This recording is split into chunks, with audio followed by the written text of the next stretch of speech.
Today we sat down with Dr. Illeck, both Taylor and I's OB-GYN, who happens to have over 30 years of experience, and we went there. From trying to conceive to epigenetics, VBACs, and if sushi is really okay for pregnant women to consume. This was one of our favorite conversations to date. Here is Dr. Illeck.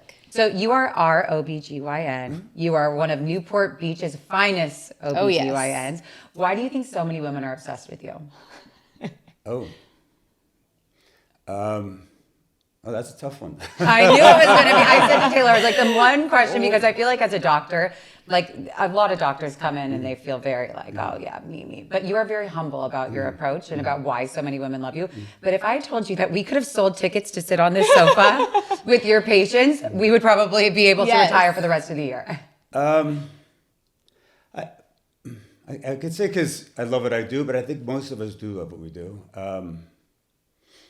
I don't know. Okay, can I tell you why I love you? Mm-hmm. I feel like if you would have told me when I was a teenager, even in my 20s, like, oh, you're going to go to an OB that's a male to deliver your babies and get your exams and I'd say, hell no. When I was 13 years old, my mom took me to an OB and I ran out and I called my dad. I said, some man's trying to touch me.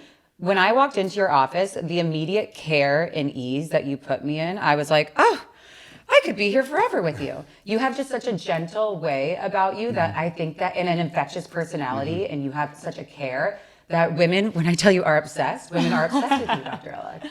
Us included. Yeah. Well, I mean, that's good to know because I don't think you get it a lot of times. I think, I had a friend say that one time. She goes, I don't think you understand how important you are to people because we don't. And that's not just me. This is probably all OBs. We just go about our business because we just do it so much, not realizing like we're there at the pivotal part of your life. Yes. You know, one of the most important parts of your lives. And we may just go and not realize, no, we just impacted them so much and we kind of forget some of that sometimes. And I would so imagine. It's great when people do acknowledge and say thank you because it does make it the guy. This is why we're getting up at 2 a.m.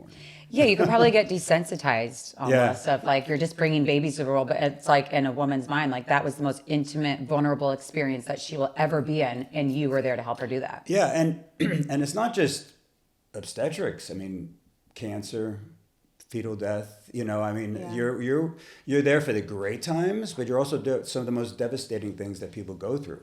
So and I was just saying this to a patient, another doc, that we live our patients' experiences, you know, so that person comes in, we just don't turn it off. You know, we go into it still sits with us. And then when somebody have really devastating things, that sits with us for days. I mean, we live what you have to go through. Yeah, you have feelings and emotions. I remember one of my appointments with you when I was pregnant with Zoe. You had just had a really traumatic experience with a patient, and it's like you were wearing it on your sleeve. Like it was like it had happened to you. It was so intense for you.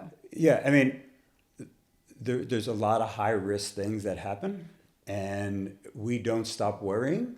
And sometimes it takes weeks. You know, somebody may have high blood pressure or different things. That person stays in the back of our head the whole time. I mean, so because we know at any minute things could change. So when we have a lot of high risk, it stays with us. Yeah. Well, I think that's why it's so important, like the relationship that you build with your OB. There's so much trust there, like on both ends. One of my favorite things about my experience with you was that I saw you 90% of the time, which is like very rare. I was at another practice that I loved before, but I saw my OB maybe 25% of the time. And then you just go into labor and you're like, oh, hi, nice to meet you. I haven't seen you. How are you able to do that in your practice where you're able to see your patients so often? It's getting harder. And I think we can get politics a little bit and also finances, because I think it's important for all women to understand that pretty much anybody in healthcare today, healthcare really is in a bad place. So I'll just give you an example why it's hard now for an OB to try and be there as much as they can. So when we take care of somebody during pregnancy, we see you the whole time. We do the delivery, could be 15 minutes or it could be 5 hours at the hospital. We see you at the hospital, then we see you afterwards. Insurance companies pays us one fee. We don't do anything until you deliver. They pay us, and this is here, about $2,000 for all that. It's crazy. For all that. So, and that's about the same for 20 years. So the insurance companies are paying me to the same today as they did 20 years ago. So the only way we as practicing doctors can keep our door open is now pure volume, right? So if I could see 10 pregnant women 20 years ago because I made $2,000, now I need to see 30, right? So how do we still provide care knowing insurance companies have not kept up with inflation? Right. So it's pure volume. So when women say, oh, I hate going there because nobody answers the phone, or nobody gets back to me in time, or the office is just crazy. We don't choose that. No. We're not choosing it's the last crazy. thing you want. I mean, it's so hard for us. Because I don't think people really understand. Like, we're not sitting around. My staff are not sitting around. But we've got 7 people on hold, and we've all called. This happened to me when I've called the doctor's office. I'm like, and it's 10 minutes, 15 minutes. I'm still waiting. It's the nature of healthcare today, and hopefully we will see some changes. I don't see it too soon, but I think for that person who gets so frustrated with us, it's not our doing. It's the healthcare system that's making us work so hard for almost less money. Yeah. I remember when you came in after Zoe's delivery the next morning to take out all my packing, which we can get into. Yeah. I still can't look at you straight for that. Mm-hmm. But he said to you, he's like, okay, teachers may be underpaid, but even more so, because I don't know, my husband's one of his best friends is an OB, and he said, you guys are so underpaid. And he said it for months, and he's like, it's insane how underpaid and what you just did in my most vulnerable, life-saving moment. Right. It's we're trying. Nothing gets done quickly, right? Well, and it's not like a 9 to 5 where you're like, okay, I could put this away and then go home. Like, not only are you on call, but like you're saying, you go to bed and you still are reliving all of the things that have just happened for your day and all of the things that could potentially happen. There's no equivalent of a payment that could be. And that's just it. I mean, and it's the money in our healthcare is there. It's just not going to us. Yeah, it's like you need to be a concierge and charge these. No, it's like you need to be a concierge doctor and charge these women like $15,000 per head for me to deliver your baby. Correct. We should do a business plan. There we go. So wrap this up. Okay, so let's go into even before getting pregnant. What do you tell a patient when she's trying to conceive or thinking about wanting to conceive? Do you go through her nutrition, her diet, exercise? What do you talk about? Well, probably more so now because there is so much data about that. Yeah. That sometimes the best time to see us is before pregnancy. Are you exercising? How are you eating? What toxins your environment? Just all that stuff. Your stress levels. Because that first trimester, when the baby's forming, truly is the key time, right? As all the organs are forming. So all the exposures are really that first trimester. After that 9, 10 weeks, 11 weeks, the baby's pretty much formed. So now it's just growing. But when the spine is forming, the brain is forming, all those things, you want to be as low toxin as you can, as healthy as you can there. And it's like we don't even see OBs until what? There's a heartbeat at like 8 weeks, right? It's like you come at 8 weeks, so you're almost at the end of that first trimester. Well, that's why our governing body, American College of OB-GYN, says sometimes it's really good to have that preconception visit with your OB to go over what meds are you on, how do you eat, do you exercise, what's your lifestyle, so that way by the time you started, you're way ahead of the game, for sure. What if someone comes to you and they say, I've been trying for 6 months to a year and nothing's happening? Like, what's your protocol? When do you send them out to a fertility specialist? So by definition, this is definitely a year of trying, having sex at the right time, having regular periods. So if somebody's not pregnant within that year, then you meet the diagnosis of infertility. It's very hard to tell somebody at that point, or they're at 9 months, oh, just keep trying and we'll see what happens. So there's some things we can do earlier to kind of fix things or check things like, semen analysis and things.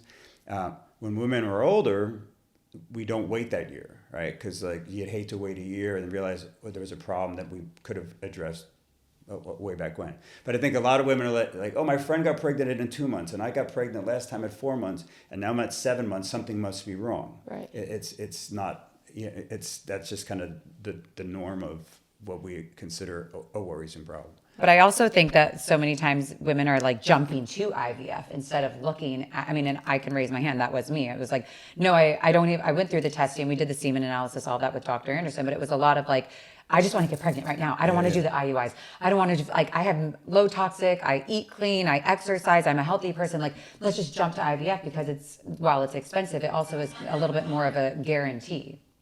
At any time you need to take that call, you answer. I've been getting that spam every day about. Oh yes, please. As long as it's not somebody you've been selected for this, like, and then you can't block them. It's crazy.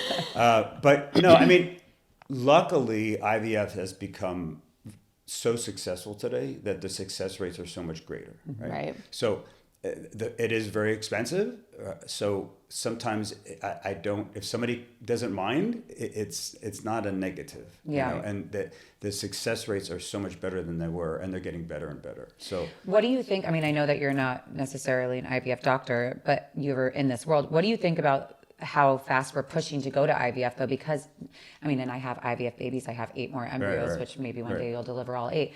But it's at the end of the day, they're made in a lab. Like they're not made by natural. Is there a different risk? And I asked that. They've done studies and no. Okay.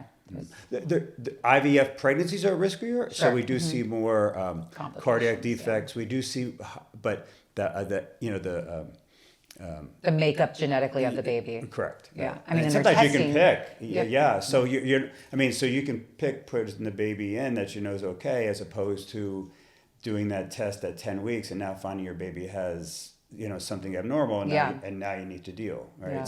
So it's a way of actually saying putting in. You're ahead of the game in some respects, totally. and they're able to test for a lot of diseases too. Yeah. Well, I would love to talk about testing because I feel like that settles a lot of fears. As a mom, you're always like, once I get past that NIPT, once I make sure that everything's okay, even the genetic testing that I did with my first, which tests do you find are really helpful and which do you think are kind of unnecessary in pregnancy? I think they're all. Well, also, let's get some politics into it. Sometimes it depends on where you live. Right? So we live in a state where if there's something abnormal, you have to decide whether it's okay for you or not. Right. There's other states where it doesn't matter. Right. You're having this baby. Yeah. Or you have to travel to California. So I think early detection is important. Now, some people will find early and say, okay, I know my baby's not going to live. Mm-hmm. But I'm going to stay pregnant knowing it's going to die in my arms. That's their choice. And I've had patients choose that. Mm. But I have other patients saying there's no way I could possibly go through that with my family, and that's their choice. So all those testings can be help. The sooner the better. If somebody's going to say, I don't think I would want to carry a pregnancy I didn't know is not going to make it or has a problem. And then others just, I want to know so I can be ready to deal. To deal, yeah. Yeah, it's crazy to think that rainbows and butterflies are all you guys deal with, but it's not. You have a lot of these really hard conversations and being the one to tell a woman what's happening.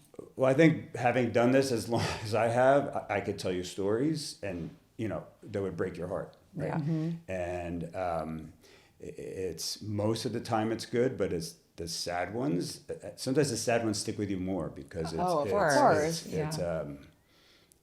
Because nobody goes into this thinking my kid's doesn't have a brain, or something like that. That's probably the hardest thing. With no explanation. No explanation. Yeah. I mean, and it could be 20 weeks or it could be 30 weeks, 39 weeks. Yeah. Horrific. Yeah, and that's probably the hardest thing of all that we deal with. Yeah. So in a woman's life, being pregnant is, I think, when you're most in tune with your body and what you're eating and what you're doing, what you're thinking. I mean, I was meditating during my first pregnancy. What do you tell your patients is the best way to take care of yourself, whether that's through diet, exercise, supplementation?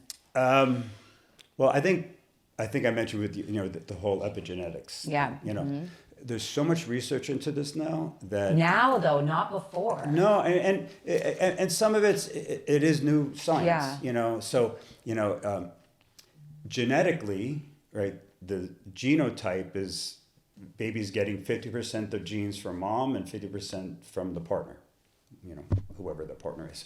But so that's the genotype. But phenotype is how those things are expressed. So if you can do things that are healthier, that are going to help the expression of certain genes to make your kid healthier future-wise, well, of course, make those decisions. Well, you would think that'd be important. So you can, and I tell patients to Google it because there's so much good research about it. I was at high-risk pregnancy conference one time, and they brought up epigenetics all the time. Right? It's so crazy to think that it like before would be like a woo-woo thing to talk about epigenetics, and now it's like science-backed, proven science facts. Like this isn't woo-woo. This isn't woo-woo. Yeah. No. It's No. wild. So, I mean, without getting too sciencey, it has to deal with the methylation of the DNA and the proteins that surround the DNA. So if you can do things that are going to turn on the healthy, your healthy genetics, sure, let me do it in utero. Yeah. And that is the toxins, the exercise, what you put in your body, all those things affect that on your DNA, on the baby's DNA. So when you're talking about toxins, like maybe name like the first like 3 to 4 that come to your mind for a pregnant woman to eliminate right away. Besides kitty litter. We all think like, oh, you just aren't around kitty litter, like, and smoking. Kitty litter is pretty much something called toxoplasmosis. Okay. Most of us already have been exposed in our life. I think like 25%. So if you already had the infection, it doesn't matter, right? So we can check your titers, and if you've had toxoplasmosis in the past, then you're not susceptible to a new infection. This is what makes you so different, because every other OB, I feel like, would just like, stay away from it, like, period, that's the end. But if somebody has cats, and you'd be like, okay, well, let's test you to see if you've already been exposed. Yeah, like, I mean, you go deeper, in my opinion, than other OBs that I've experienced. Well, I think a lot of it is just keeps on going. You're told so many different things. And sometimes the patients will ask me things, and I said, like, okay, this is my opinion. Now, I know your friend's OB is going to say something different, so I don't want to be that doc who just said, well, my doc says I can do this, but your doctor, and then they think bad of me because... Oh, well, I say that all the time, Dr. Illeck. No, I think bad of me because, your doctor said you could do this, right? So toxoplasmosis can be very damaging to a fetus. So, and usually it's the cat gets exposed to the parasite. The cat now has it in its feces. Now, a cat that's already had toxoplasmosis at some time in its life is no longer expressing that parasite anymore, so they're safe, right? So you got to really worry about like new cats or kittens or something who's going to get that new exposure, right? Interesting. So it's still, since you can't control some of that, you don't know if your kid hasn't had it, it's better to let somebody else do the litter box while you're pregnant. It's a good way to get away from it. That's right. Get away from that truck. Can't pick up anything. What other toxins would you say for a pregnant woman to eliminate?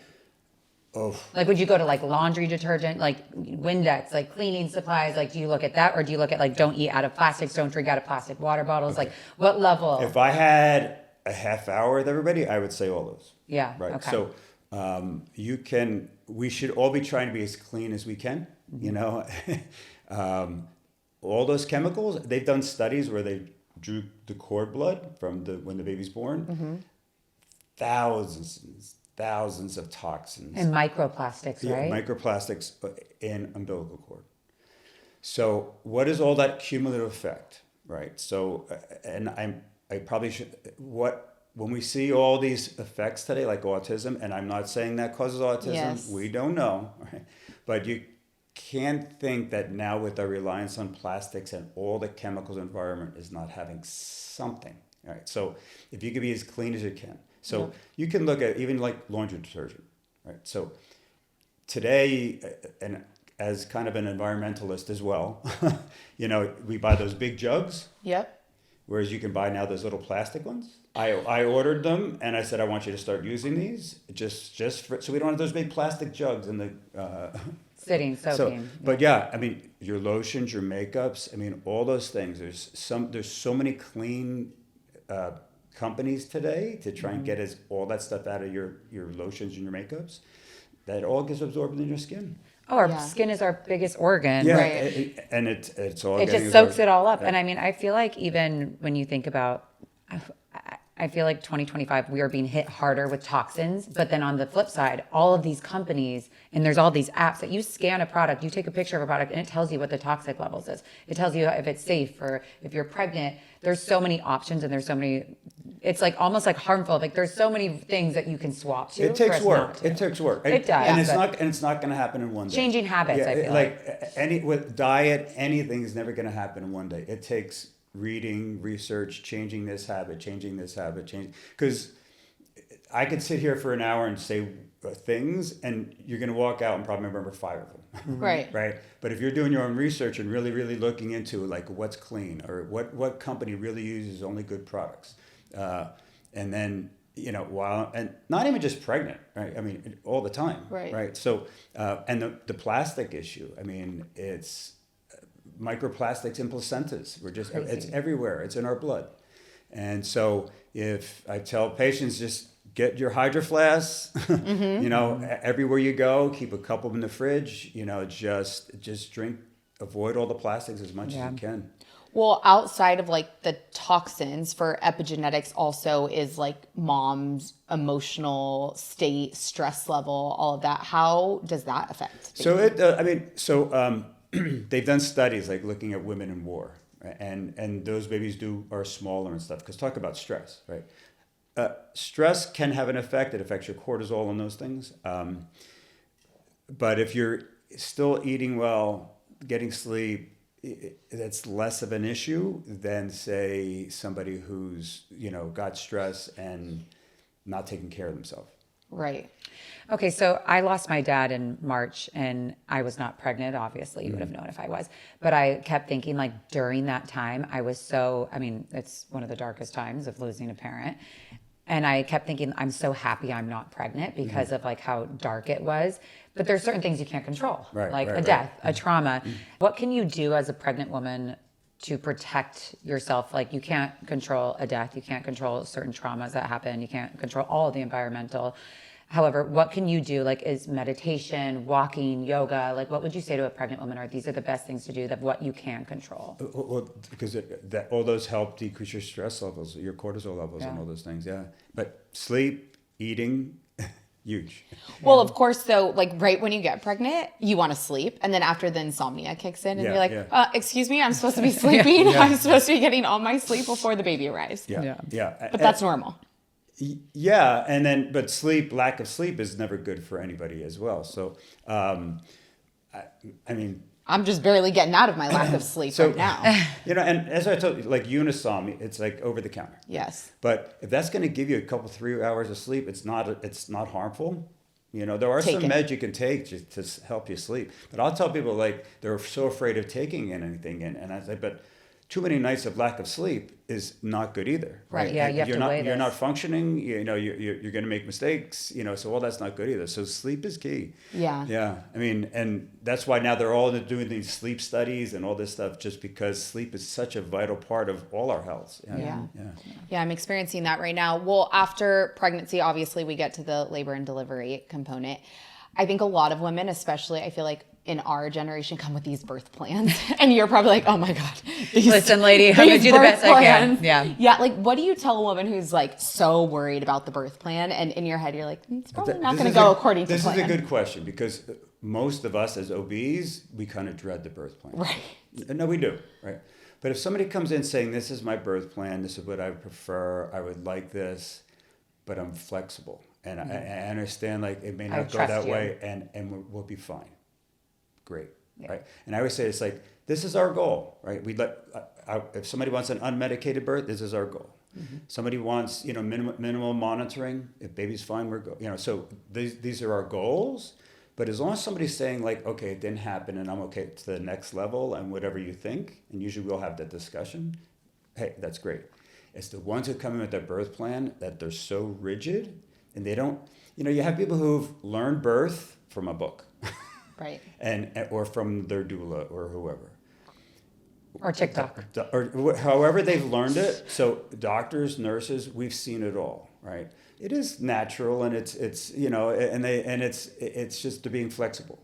But the ones who come in and rigid and fight us from the minute they get there, that's some of the worst birth experiences for all of us. For everyone, including the baby. Yeah. And everything's stressful. And I think I told you, I had somebody who was just one of the hardest patients I've ever taken care of.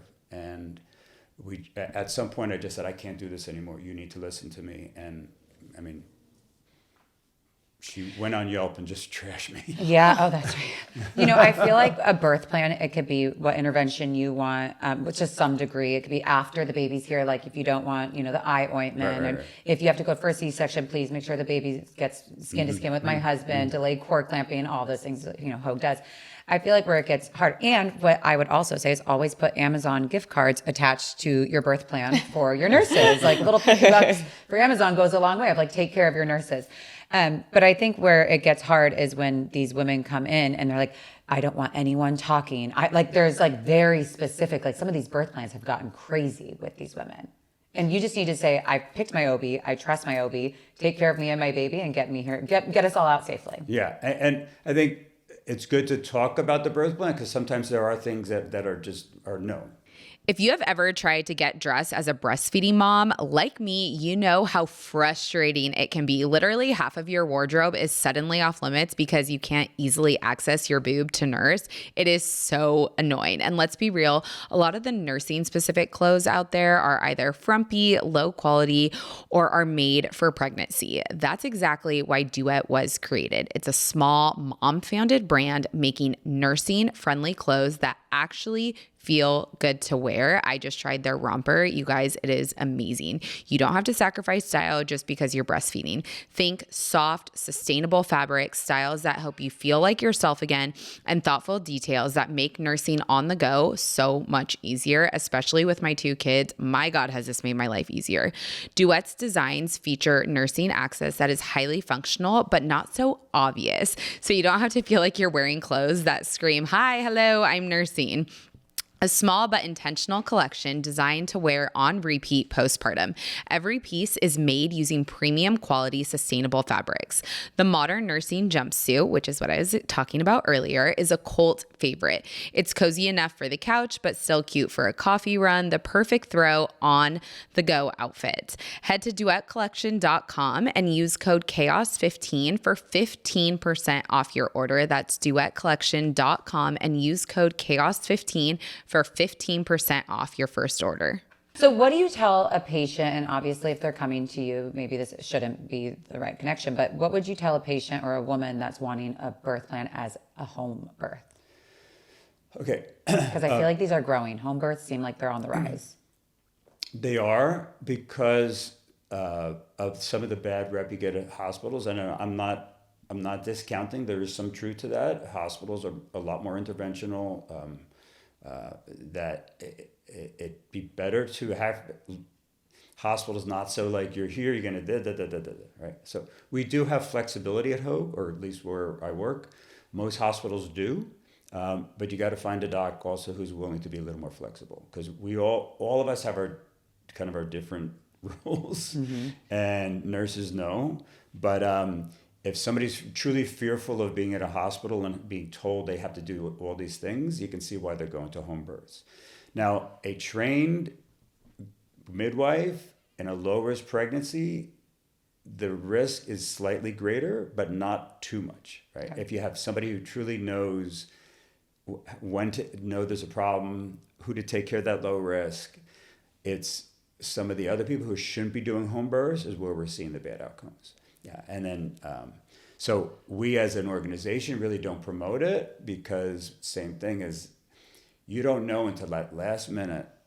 Sometimes something can happen, and then it's too late. And it's can't make it to the hospital in time. Yeah. Right. Well, in your opinion, in the hospital, what makes a really good labor and delivery team? Like because we spend majority of our time in labor with the nurses. Right. Right. So. Nurses are going to talk to you, ask you, hey, we're doing this. This is what's recommended. How are you doing? Let's check you in 3 hours to see if you're progressing. Just conversations. Yeah. I mean, it is still your birth. Right. Right. It is still you're having a baby, so you should be involved with everything that's happening, and not just the doctor says this. I'm like, well, why? Right. So. But okay, so obviously you come in your superhero cape and your superhero car and you make it to a birth on time, which I know you did for mine. How do you, and I could speak for my experience, but I want to hear from you because you do this every day, all day. How do you stay present and grounded and calm when things shift and don't go according to plan? if you knew what was going in my head sometimes, as opposed to what the face is showing. Yeah. Yeah. You're like, are you sweating? Yeah. Oh. Like, holy shit. Oh, there's F-bomb going left and right in Like, my head. fuck, yeah, fuck, yeah, fuck, yeah, yeah, fuck, fuck. yeah. What am I gonna do next? So, and I think working at an institution like I do at Hoag, where we have all the facilities, we are a very safe facility. We run through drills. We have all the teams. We've gone through that. There's a reason California has the lowest maternal mortality of all 50 states. So when you look at all these different states and all their data, so you are far safer in California to have a baby than any other state. Oh. We invest in the money, we invest in the programs, we invest in your safety, and not only are we the safest, so our Surgeon General of California right now is an OB-GYN, and I was at a meeting maybe 6 months ago, and she says, I know we're the lowest, but I think we can go lower, right? So if you're investing in women's health, then you know at least we're all on your page. Now, if you're in a rural hospital in Arkansas, you don't have that, right? Mm-hmm. So or many places in the U.S. Mm-hmm. So at least you can tell your California friends, congratulations. Congratulations. Yeah. We're here, and choose a hospital that has all that stuff. So that way, if something goes south quickly, that we can take care of it as quick as possible. I feel like if I was in a different hospital in Podunk, United States, I don't think my outcomes would have been as good as what they were with you. And I remember, as soon as she's on my chest and you're down there and it's taking a little bit more time and then a couple more people enter the room and a couple more people enter and it's like, okay, do we have this? We have that. And, I have the audio still probably playing on my deathbed when I'm in my 90s, hopefully. But the way that you stayed calm in that situation, I said, like, is everything okay? And you said, yeah, everything, like, we're just going to get you a little blood. We're going to go. Like, you were so calm. When I look back, I'm like, what yoga are you doing? Like, how do you breathe through that? Especially knowing not only my brand new baby is on my chest, my husband's in that room, my sister's in that room, my mother is in that room, and you stayed so poised and control of the situation, even with 13 medical professionals in there. I think it's because I know I have a great team. I know that, if somebody's bleeding, we have something that goes overhead, and the team comes from all over the hospital. You have a baby that comes out, you don't know that it's going to come out not breathing. We have a code, and the whole team is there. So you're in the operating room and something's happening, we have a code, and then everybody's there. So you have the whole hospital is listening to these things. So when something happens, we're there. Yeah. Mm-hmm. So we have very good outcomes, and I said Callie can be very proud to say we have the lowest, and it's probably going to go lower. That's amazing. I don't care if it was 20 doctors in there though. Like you were like, it's an incredible thing to have this team, but I feel like most people's personality comes out and you've got to have some stress. Like you didn't sweat. I couldn't see you break a sweat. I said, am I going to be okay in the surgery room? And you went like this. Like, I hear you. I'm not going to answer you. But like, I felt like, this sounds so weird, but like, I almost felt like a paternal, like father figure. Like, he's got me. Like, sorry, now I'm calling you daddy, doctor. But like, I just felt this, like, I'm safe. I am okay. Like, he is going to take care of the situation. Well, I think having been in those situations many times, I think you got practice. Just the nature of the business of what we do, that I think sometimes that's all it takes. Just saying, I know you're there. I'm here. Yeah. We're taking care of it. Yeah. You don't want to hear shouting. You want to know that everybody's. It was like the calmest room in the world. Yeah, I'm like. Yeah. I mean, with all those people, it's just wild to look back and think, like, I can't imagine if I was in the room, I'd be like, somebody get more blood. We're doing, like, I would be screaming with my head cut off. But we run through that too, because it doesn't help when it's really everybody yelling. Yeah, but then I was also talking, I'm like, why is everyone so calm? Like, everyone is too calm. Is every something like, it was. We've done this before. Yes, it was wild. Yeah. I mean, it was really an incredible, not that I'm glad that I experienced it, but it was almost like I'm fortunate that I've got to live that experience and see how amazing the medical teams can be. Yeah. I mean, it was like priceless.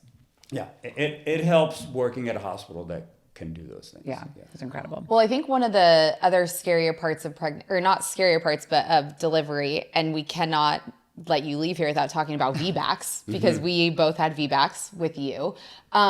But they can be really scary. And I remember when I was in your office, like signing the VBAC consent, and I actually read through it. I'm like, what am I signing? What am I signing away here? So usually I tell people when I give them that consent, it is scary. Yes, you did tell me it. So years ago, when it was once a C-section, always a C-section.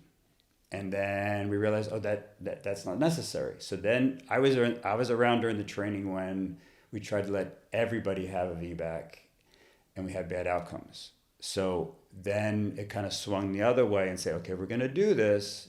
There's certain things we have to make sure that we're ready. So our governing body says that all women essentially should be offered the opportunity for a VBAC if they want to. There's things that are pro that increase your chances. There's things that work against it. There's only a few reasons why somebody should not try.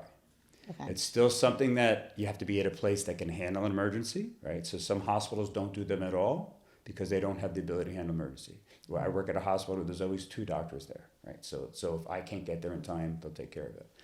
But I think the reason why I'm so pro VBAC is when I see the moms the next day or even 2 hours later, and they're like, oh my God, this is so much better. I mean, I've had probably less than 10% who had a really difficult vaginal delivery who said that they wish I had my C-section. But last week, I had a patient who really wanted VBAC. And then she wanted a C-section. And then she changed her mind. And she said, I want a VBAC. So her first pregnancy, she got to pushing, was already there pushing, and they did a C-section for the baby's heart rate. But she was still scared. So this time she got to 10, she's pushing, and I was able to turn the head. The baby's head was low enough. And I looked at her and I said, you're not having a C-section. The baby's low enough, we're good. She just started crying, like, because you invest all that emotional part into it, so much. that it's such a different experience when you're able to hold the baby with your husband's there than the C-section. Yes. So it's work. It's sometimes it's 2 a.m. But even our governing body says it's because of the health benefits to it, it should be recommended. For the baby included, right? Yeah. Like for the baby's lungs, microbiome. If you're going early, all those things. Yeah. Mm-hmm. I think when I had my first VBAC and I had my baby on my chest, it was almost like a relief of I did it, because I stressed so much before of when we were both going in for, your only VBAC, but my first VBAC, we were like, we're going to have a C-section. Then we'd see each other next week. Nope, we want a VBAC. He felt the same thing. I was to go back and forth with him. I think until a week before, I was like, okay. He called me when I was driving him. He's like, I think you could do it. I was like, done. We're going. We're doing it. But what makes a good VBAC candidate? They actually have a model where you can put certain characteristics in to say who's going to be a good candidate, who's not. I've had patients who didn't even want one, and then they came in at 38 weeks, and I checked their cervix. I'm like, your baby's sitting right there. You're a perfect candidate. Yeah. I had another couple one time who had a hard C-section, didn't even think about it because she just was like, I don't want to go through that again. Came in labor, she was 8 centimeters. I said, I think you can do this. She said, I don't know, do you think I can do this? I said, I think you can do this. Pushed the baby out. She's like, oh my God, thank you for convincing me. Because she was so fearful of going through she went through last time. So the positive is there, the risk is there as well. So people going in have to realize that risk exists. The risk of the uterus opening up is only 1%. It's only 1%. And then usually the first sign that the uterus opens up is the baby's heart rate. So if we see those things, then we can get the baby out quickly. There's also the risk of bleeding, uterine rupture, where you need a hysterectomy, and that's all those risks that's in the consent. You read it. Uterus, no big deal. Well, and I think especially if you want more kids, it's like the uterine rupture, it's game over. 100%. It's hard. But then, these people who want multiple kids who have now multiple cesareans, that's also hard. Pick your hard. That's yeah. a lot of risk as well. Yeah. I mean, because we go in sometimes and the anatomy is so distorted and so much scar tissue and there's more bleeding and stuff. So that's why our governing body truly says if somebody wants a VBAC, we should give them every opportunity. And there's patients who wanted one and they got toward the end and the kid was huge or the cervix was nothing, and I said, "Your cord wrapped around the neck. You never know." I said, "Your chances are really low," and they're like, "Fine, let's just do my C-section." It's still up to you in the end. It's still your decision. That's why I always tell people: get the data, do your reading, tell me what you want, and then it's still up to you, right? Yeah. So unless there's some situations where it's not acceptable, like an incision in the uterus that goes up and down, or some other things, or morbid obesity. I mean, because if somebody's got a stomach out to here, and we need to get that baby out quickly, there's no cutting that open quickly. What about? I feel like online, there's so many things about VBACs now. I think they're becoming more common and more popular, but it seems like a lot of doctors, or maybe this is just a perception, that they're pushing against it because of convenience or liability. I know that you spoke about Hoag and Hoag having the most incredible resources and they give you the ability to be able to do this. But do you think that's true that doctors would do it because of liability or shun away from a VBAC because of liability? Yes. I know doctors who have been sued and lost because of a VBAC, and absolutely that would affect your future, how you practice medicine. You know, I mean, you get sued, it's one of the worst parts of your life. We had a maternal, what was her title? Malpractice attorney on the podcast, and she was coming with facts and, I mean, research and data and stories that just blew us away. It was wild. No, I was sued decades ago. It was a GYN case, and I won, but it was a week and a half of hell. Wow. Yeah. And then listening to somebody sit up on a stand lying, like saying things that are like not true. I feel like you as doctors, you put yourself out for so much risk and liability to begin with. We do. I mean, it's all day. All day. A missed pap smear that's abnormal. A missed blood count that you didn't get a chance to see. The list is. Well, I feel like we talked so much about like pregnancy and birth and all that, but you talk about postpartum care, which, is obviously so important, but even past postpartum, you just talked about missed pap smears. Like, you're so much more than just, okay, baby's happy times. Like, it's going into talking about cervical cancer, ovarian cancer. Like, you see all of that, right? Menopause. I mean, menopause. I mean, it's, and that's why I love this is, I've been doing it a all long seasons time. Of life. Yeah, and I take care of people. I've known people 30 some odd years now, and yeah, I mean.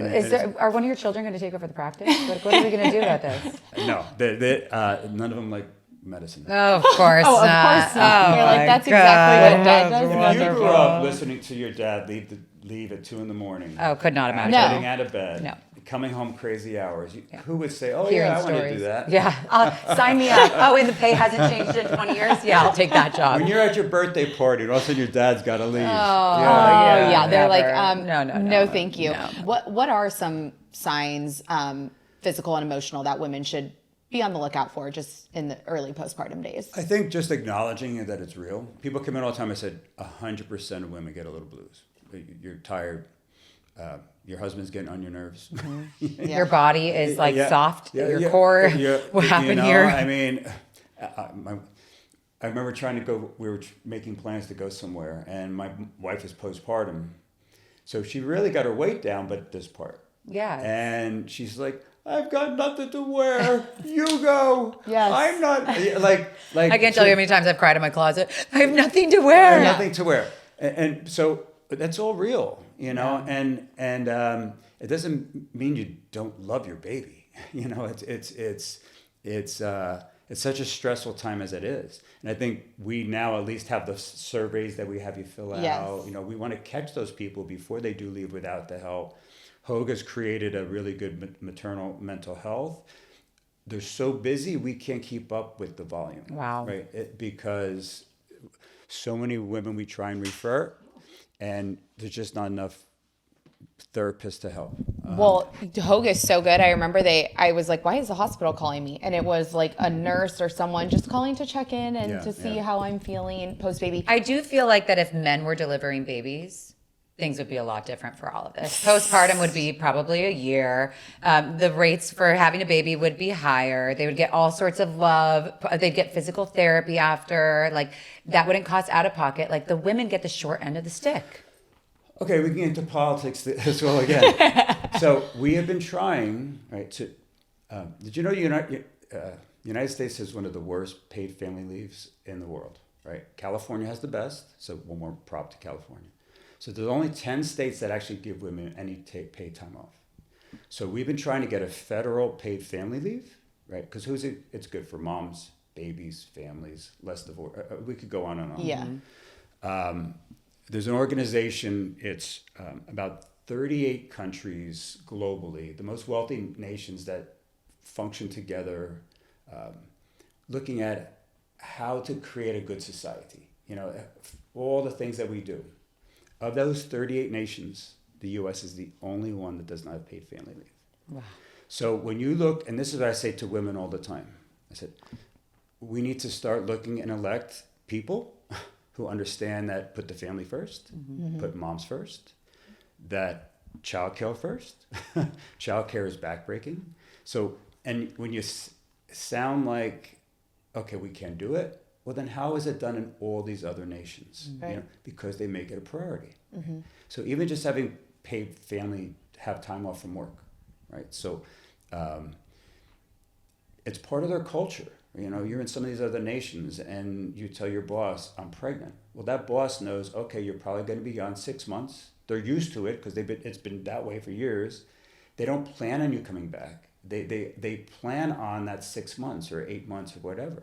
So many women come in at that 6 week. You know how you felt at 6 weeks. Yeah. Yeah. And they're being expected to go back to work. 40 to 50% of women go back to work at 6 weeks. Holy shit. Crazy. It should be a protected, sacred time for not just mother and baby, but for the whole family, like you were saying, the health of the family. And the fact that we're not prioritizing that. So we as OB-GYNs, we go to Congress and we appeal for this all the time. And it's always, we don't have the money. In some of the states where they've had these discussions, there was a man who when they were talking about it, he said, how am I going to convince my constituents that women want more time, more vacation time? He actually said more vacation time. Oh, sir. Well. Vacation time. So the woman who was in this state legislature stood up and said, vacation time. Stitches, pain, Trauma. crying baby, vacation time. So it's that mentality that has to change. And I think it's really, and just even the childcare issue too. I mean, I think you look at politics, we can fund other people's wars, but we can't keep our babies and mothers together for a longer period of time than 6 weeks. So my most important question, is it safe to eat small amounts of high quality sushi and drink small amounts of wine pregnant? Okay. So sushi, it's not like sushi. There's certain bacteria you can get from sushi, right? It's not like pregnancy is, oh, it's going to hurt the baby, right? You're just going to get sick. I've never been sick. Same. Yeah. So you wouldn't want to be really sick while you're pregnant. Sure. Right. So that's where that comes from. So you do want to avoid the bigger fish. For the mercury levels. For the mercury. Yeah. Right. So if you want sushi, you know it's good once in a while, go ahead. Perfect. Love that. What about like 6 ounces of wine? So alcohol, there's still not great studies, right? So a little bit here and there probably doesn't mean anything. Our governing bodies said, and this is actually in their bylines, do not encourage women to drink because they're probably going to drink more than you tell them. This is what I have always said. If doctor said you could have 6 ounces, that mom is having 10 ounces. So I've always said that. Yeah. If you give them an inch, they take you give a mouse a cookie, she's going to want some milk. Right. So if It's safe to say none. It's safe to say none. Did my wife drink? Yes. Okay. check. Is it We true? were actually at dinner one time, and it was my wife's OB, who was one of our good friends. And my wife was obviously very pregnant. So when the waitress is going around the table, does anybody want anything? My wife said, yeah, I'll have a little. And the waitress looked at her like, how dare you, right? And then my wife's OB, who's our friend, says, I'm her doctor, and pour her some wine. That's right. Pour that mama a little wine. Get her I palate may wet. say that, and then you're going to talk to your friend, and your friend is going to say, oh, my OB says absolutely not. Yeah. So take that with what. That's why you're the fun one. Well, I also told one of my friends, because she was talking about the glucose, and I said, oh, Dr. Illeck let me eat before and do the finger prick. She's like, what? She switched to you. So. Okay, is it true that inducing labor increases the chance of a C-section, or is that outdated thinking? There's actually some data showing if you do it at 39 weeks, it can decrease C-section rate. They've done some studies. I don't like inducing if the cervix isn't ready because it just makes such a longer situation. Mm-hmm. So ideally, spontaneous labor is best. And if our goal is to avoid C-section, then I think we can take that study and kind of interpret it into other ways.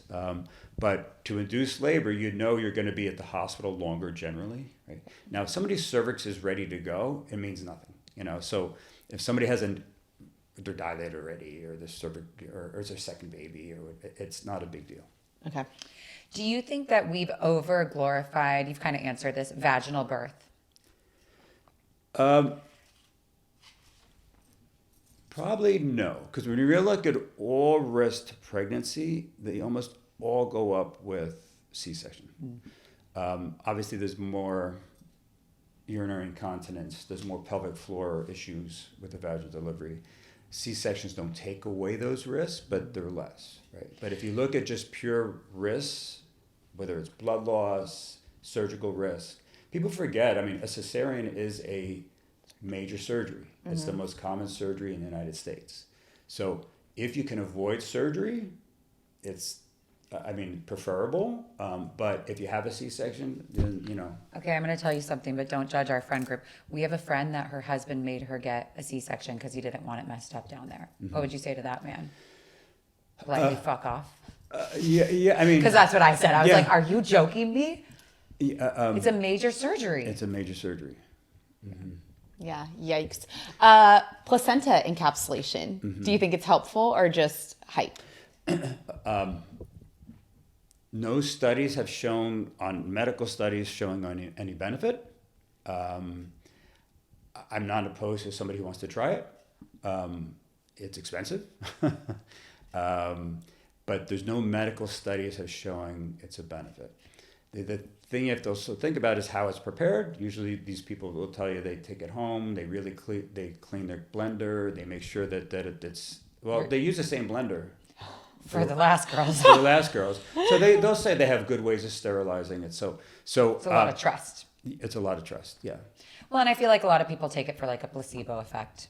Like they think it's doing something. You could just give them a little sugar pill. Well, so a lot of the healthcare is somebody's going to say, oh, I felt better. Yeah. And then is that the placebo effect? Okay, so in the crunching community, there's a lot about epidurals and their safety. Are epidurals really that risky? No, they're safe. Yeah. So some people can have some back pain. Where they're going is below where your nerves are, so you're not going to get paralyzed. Is it completely risk-free? No.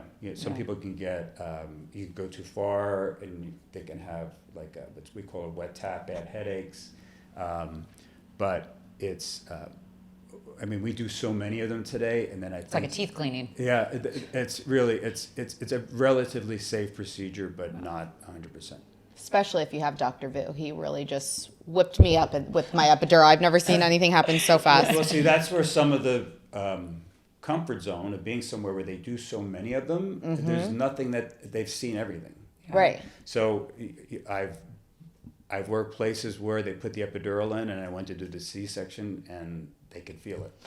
Okay. So then it's a whole nother scenario. So being at a place where they do so many, it's a luxury. You've got good docs there.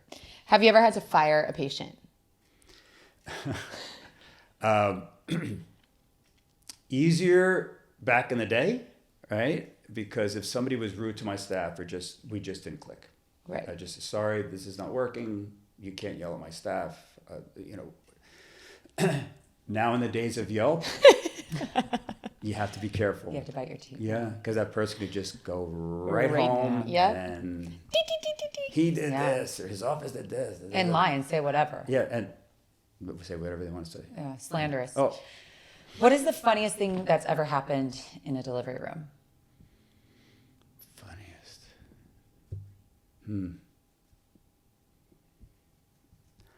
I guess it's, we still laugh about it. I mean, I guess it wasn't funny at the time, but when she was getting epidural, the husband, and he was a tall guy, just went Right over. boom.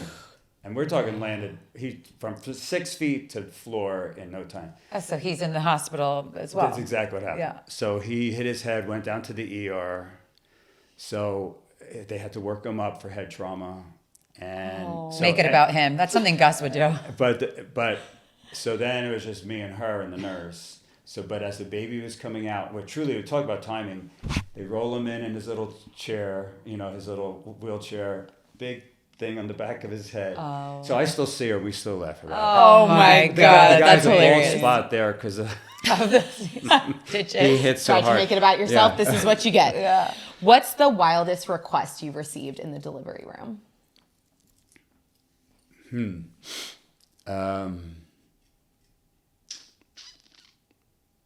I think about that one.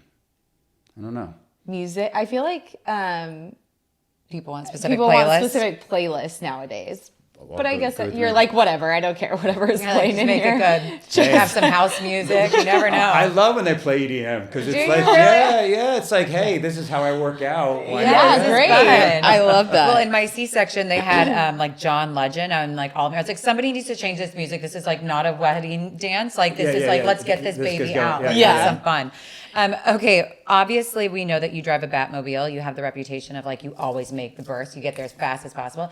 Do you have like, is it some sort of like crazy route you know how to get from home or from office to the hospital? Like you are just like there. Pretty much we've always lived in Huntington. We used to live North Huntington. Okay. As Huntington got busier, and my kids got older away from the school system, so I live South Huntington, 10 minutes away. Yes, I do go through the red lights. I saw you. You do, So huh? in the middle of the night, I'll drive up to the red. California roll. If no cars, I go. How many times have you been pulled over? Oh, probably between 5 and 10. Yeah, and they let you go immediately. Yeah, because you have such a good excuse. Okay, Yeah. have you ever said that you have a patient in labor when you didn't? When you got pulled over? If you don't, I would be shocked. Like that is the one bonus that you have as an OB. No, because like if I'm not near where the hospital is, I can't say that. Oh shit.